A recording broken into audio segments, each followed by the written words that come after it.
అందరికీ నమస్కారం. మన ఆధ్యాత్మిక సంప్రదాయంలో పూసల మాలలకు, రత్నాలకు ఎంతో ప్రాముఖ్యత ఉంది. అయితే వాటన్నింటిలో వైజయంతి మాల అత్యంత శక్తివంతమైనది. దీనిని విజయానికి చిహ్నంగా మరియు సాక్షాత్తు లక్ష్మీ స్వరూపంగా మనం కొలుస్తాము. ముఖ్య ఉద్దేశ్యం: మనం ఇంట్లో చేసే పూజల్లో లక్ష్మీదేవికి ఎన్నో అలంకారాలు చేస్తూ ఉంటాం. కానీ వైజయంతి మాలను అలంకరణగా ఉపయోగించడం అనేది అత్యంత ఆవశ్యకం. ఎక్కడైతే ఈ మాల ఉంటుందో అక్కడ లక్ష్మీ కటాక్షం మెండుగా ఉంటుంది. ప్రయోజనాలు: ఈ మాల కేవలం పూజకే కాదు, మన వ్యక్తిగత జీవితంలోని దోషాలను తొలగించడానికి కూడా ఉపయోగపడుతుంది.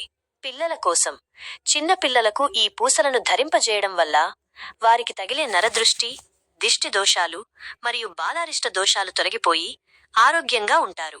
వివాహ ప్రయత్నాలు: పెళ్లి సంబంధాలు కుదరక ఇబ్బంది పడేవారు ఈ మాలను ధరించడం వల్ల ఆటంకాలు తొలగి త్వరగా వివాహం జరుగుతుంది.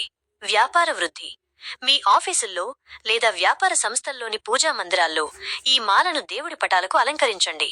దీనివల్ల వ్యాపారంలో లాభాలు రావడమే కాకుండా సంపద నిలకడగా ఉంటుంది.